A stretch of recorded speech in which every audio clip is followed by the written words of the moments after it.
Bonjour, mon nom est Normand Verdon pour Expression Voyage. Quand j'étais jeune, il y avait un pays qui s'appelait la Yougoslavie. Ne cherchez pas la Yougoslavie sur une carte géographique, le pays n'existe plus. Il a cessé d'exister en 1992. En passant, le mot Yougoslavie signifiait simplement les peuples slaves du Sud.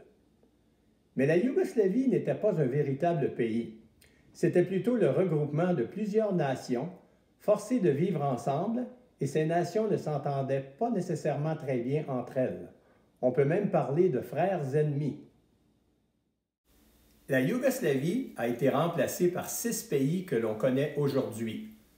La Slovénie, la Croatie, la Bosnie-Herzégovine, la Serbie, le Monténégro et la Macédoine, en plus de 2 régions autonomes. Imaginez la situation suivante. 6 nations distinctes, 4 langues différentes, 3 religions et 2 alphabets, dans un territoire relativement petit. Tout était en place pour une explosion. Ce pays artificiel était maintenu en place par un seul homme, le maréchal Tito. Tito était un homme fort qui avait instauré un régime socialiste et communiste. Et tout ça a duré 35 ans. Dans mes cours de géographie et d'histoire au collège, je me souviens très bien que le professeur nous avait dit qu'à la mort de Tito, le pays risquait d'exploser. Et à quelques années près, c'est exactement ce qui s'est passé. Tito est mort en 1980. En 1992, 4 républiques ont déclaré leur indépendance et la Yougoslavie a cessé d'exister. C'est alors que des conflits internes sont apparus, notamment avec le siège de Sarajevo et la guerre de Bosnie, conflit ethnique qui a duré 3 ans et fait 100 000 morts.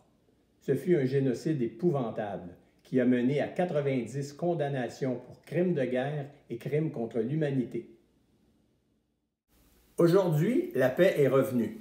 Depuis 1995, la région qu'on appelle les Balkans est un endroit paisible qui est largement fréquenté par les Européens du Nord, comme les Français, les Allemands et les Hollandais. La côte dalmatienne, au large de la Croatie, est absolument superbe, avec d'un côté de majestueuses montagnes et de l'autre la mer Adriatique.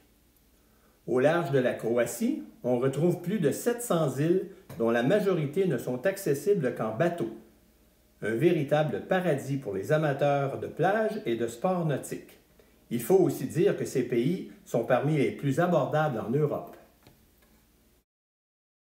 Lors de notre croisière, nous ferons 4 escales dans cette magnifique région, soit une en Monténégro, 2 en Croatie et une en Slovénie.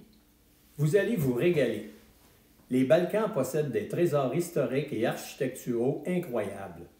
Les villes de Dubrovnik et Split, entre autres, sont absolument superbes. Il ne faut pas oublier qu'il y a 2000 ans, toute cette région faisait partie du vaste empire romain.